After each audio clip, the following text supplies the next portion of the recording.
এদিকে গতকাল যে ছবি দেখা গেল, শুভেন্দু অধিকারীর গাড়ি দেখে উচ্ছ্বসিত বিজেপি কর্মী সমর্থকরা। কলকাতায় আসছিলেন তিনি, আর তখনই তার গাড়ি দেখে বিজেপি কর্মী সমর্থকদের উচ্ছ্বাস দেখা গেল।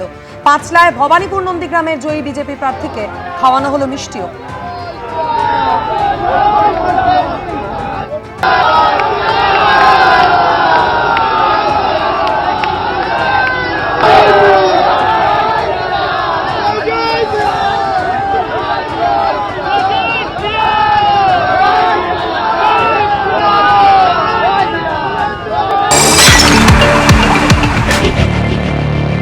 থেকে কোলাঘাট হয়ে এই পথ ধরেই কলকাতায় যাচ্ছেন শুভেন্দু অধিকারী, এবং হাওড়ায় কার্যত পাঁচলার কাছে আমরা রয়েছি।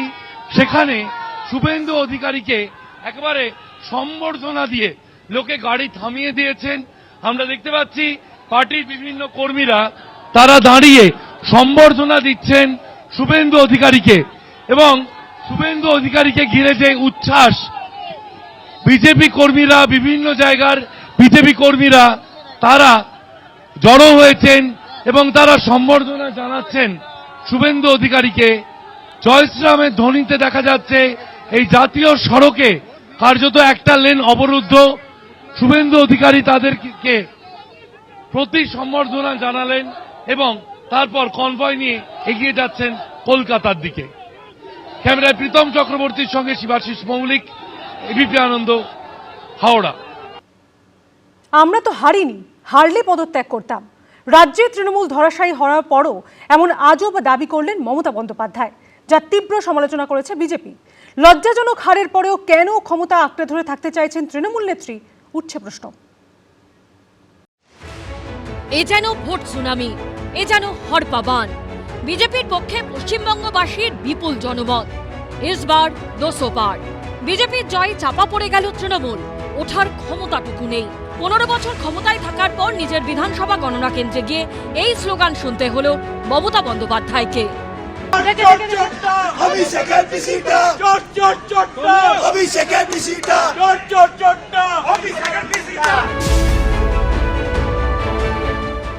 2011 সালে এভাবেই মানুষের উচ্ছ্বাস আবেগে ভেসে ক্ষমতায় এসেছিলেন মমতা বন্দ্যোপাধ্যায়। আর 2026 সালে এভাবে চলে যেতে হলো সেই তাকে।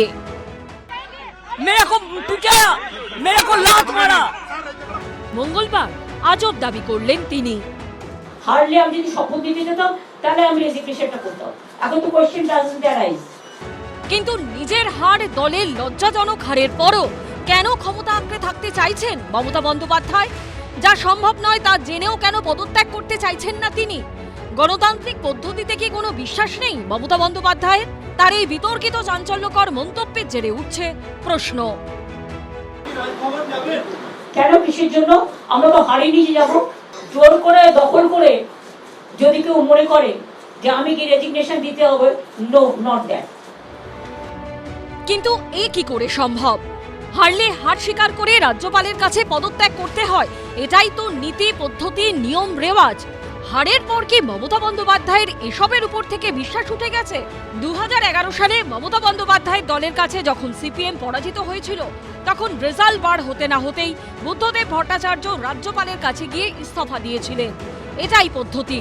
তাহলে কার্যত গোহারা হারার পরও মমতা বন্দ্যোপাধ্যায় কেন ইস্তফা দিতে রাজি হচ্ছেন না? পরাজয়ের ফলে তিনি কি দিশেহারা হয়ে পড়েছেন? ভোটে জয় পরাজয় থাকবে, তাহলে সত্যিকে সত্যি বলে স্বীকার করে নিতে অসুবিধা কোথায়? যে ধরনের কথা উনি বলছেন সেটাতে উনি নিজেকে হাস্যাস্পদ করে তুলছেন। উনি কিছুদিন ধরে প্রচারের আলোয় থাকতে চাইছেন এইসব ধরনের কথা বলতে। এইসব জোকারির কোনো উত্তর ভারতীয় জনতা পার্টি বা সংবিধানে বিশ্বাস করা কোনো রাজনৈতিক দল দিতে পারে বলে আমার মনে হয় না। 7ই মে বৃহস্পতিবার শেষ হবে চলতি রাজ্য সরকারের মেয়াদ। কিন্তু মমতা বন্দ্যোপাধ্যায় কি করবেন? ভোটের ফলাফল বেরোনোর পরও তার মন্তব্যে বিতর্ক থামছে না। আশাবুল হোসেন, দীপক ঘোষ ও শিবাশিস মৌলিকের রিপোর্ট, এবিপি আনন্দ। তামিলনাড়ুতে হারার পর মুখ্যমন্ত্রী পদ থেকে ইস্তফা দিয়েছেন এম.কে. স্ট্যালিন। অসমে হার স্বীকার করেছেন কংগ্রেসের গৌরব গগৈ। অথচ পশ্চিমবঙ্গে পদত্যাগ করতে নারাজ মমতা বন্দ্যোপাধ্যায়, যা নিয়ে বইছে সমালোচনার ঝড়। কেন কিসের জন্য? আমরা তো হারিয়ে যে যাবো, হারলে আমি যদি শপথ দিতে যেতাম তাহলে আমি রেজিগনেশনটা করতাম। ভোটে হেরে ধরাশায়ী হয়েছে তৃণমূল, মমতা বন্দ্যোপাধ্যায় নিজেও হেরেছেন, অথচ তারপরও মুখ্যমন্ত্রীর পদ থেকে ইস্তফা দেবেন না তিনি। এই মন্তব্য নিয়েই এখন রাজ্য রাজনীতিতে বিতর্ক। সোমবার তামিলনাড়ুতে শাসক ডিএমকে হেরেছে, সেদিনই রাজ্যপালের কাছে গিয়ে পদত্যাগপত্র জমা দিয়েছেন মুখ্যমন্ত্রী এম.কে. স্ট্যালিন। এটাই নিয়ম, সবাই এটাই করে, যুগ যুগ ধরে এটাই হয়ে আসছে। মমতা বন্দ্যোপাধ্যায়ের বন্ধুদের মধ্যে ডিএমকেও পড়ে। তাহলে পরাজয় স্বীকার করে স্ট্যালিন যেটা করতে পারে সেটা মমতা বন্দ্যোপাধ্যায় কেন করতে পারেন না, উঠছে প্রশ্ন। সংবিধানের 164 নম্বর ধারা বলছে যে chief minister and other ministers shall hold the office during the pleasure of the governor. কাজে এই সমস্ত ঘটনামালাকে সাজিয়ে রাজ্যপালের এই অধিকার থেকে যায় যে এই বিদায়ী মন্ত্রিসভাকে ভেঙে দিয়ে আইদার ওই মুখ্যমন্ত্রীকে পুনর্নিয়োগ করা এই কয়েকদিনের জন্য কেয়ারটেকার গভর্নমেন্ট হিসাবে, অথবা দায়িত্বটা নিজে নিয়ে চালিয়ে নিয়ে শপথ গ্রহণের পরে নবনির্বাচিত যে সরকার এলো তার হাতে দায়িত্বভার তুলে দেওয়া। মমতা কি মনে করেছেন যে উনি এরকম বাচ্চা মেয়েদের মতন যে তারা খেলায় হেরে গেলে বলে আর খেলবো না, বা লুডো খেলতে গেলে লুডোর বোর্ড উল্টে দেয়, এরকম করলে পরেই উনি মুখ্যমন্ত্রী থেকে যাবেন? 8 তারিখে তো এমনি ওর বিধানসভার মেয়াদ শেষ হয়ে যাচ্ছে, এটা কি উনি জানেন না? উনি জানেন। আমার মনে হয় উনি ঠিক প্রকৃতিস্থ নেই।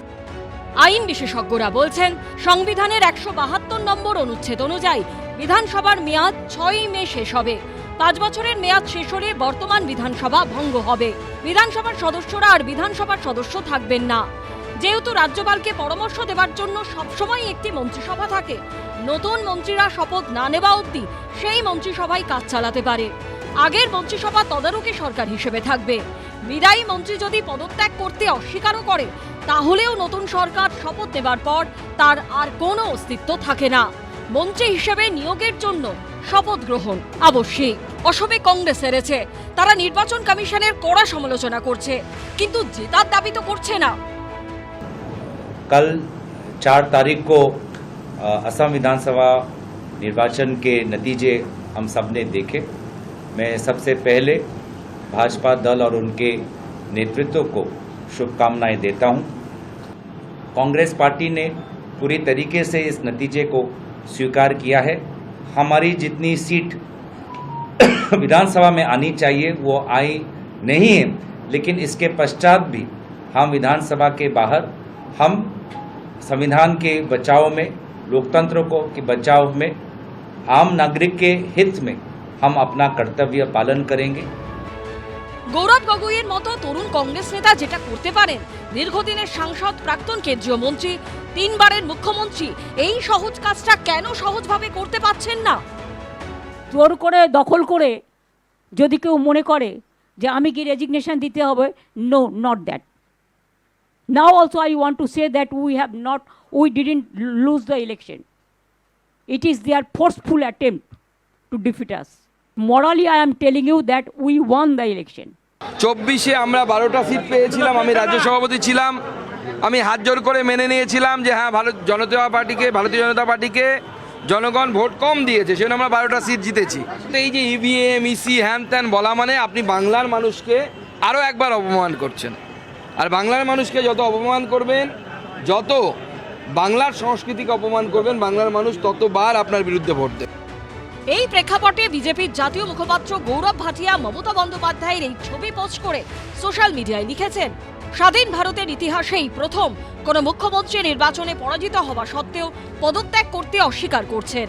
ক্ষমতার মোহ আঁকড়ে ধরে মমতা বন্দ্যোপাধ্যায় কেবল নৈরাজ্যই সৃষ্টি করছেন না, বরং ভোটারদের অনুভূতি এবং জনাদেশের পবিত্রতাকে প্রকাশ্যে অবমাননা করছেন। এ এক চরম সাংবিধানিক বিপর্যয়। মানুষ তাড়িয়ে দিয়ে থাকে, বারবার হেরেছেন, পুরো রাজ্যে প্রত্যাখ্যান করে তৃণমূলকে, তারপর পদত্যাগ করবেন না। আমার তো কালকে পদত্যাগ করা হয়েছিল। ন্যূনতম যদি লজ্জা থাকতো তাহলে এতক্ষণ পদত্যাগ করে দিতেন, কিন্তু কি বলবেন, নির্লজ্জতার উদাহরণ রাখছেন তিনি। 1 নম্বর নির্লজ্জ ব্যক্তির নাম হচ্ছে মমতা ব্যানার্জি। মানুষ যখন তৃণমূলকে ত্যাগ করেছে তখন সেটা মেনে নেবার পরিবর্তে পদত্যাগ না করার গো ধরে বসে থাকা কি জনতার রায়ের অপমান নয়? উনি যেটা করছেন সেটা ভদ্রতা বোধ থাকলে করতেন না, সৌজন্য থাকলে করতেন না। উনি যদি সৎ রাজনীতিবিদ হতেন তাহলে করতেন না। তো উনি তো কোনোদিন সৎ রাজনীতিবিদ ছিলেন না, তিনি সবসময় দুর্নীতি করে এসেছেন এবং সেইটা করতেই তিনি জানেন। শেষমেশ কি হবে সেটাই দেখার। আশাবুল হোসেন, সৌভিক মজুমদার ও ঐশী মুখোপাধ্যায়ের রিপোর্ট, এবিপি আনন্দ। এবিপি আনন্দ, এগিয়ে থাকে, এগিয়ে রাখে।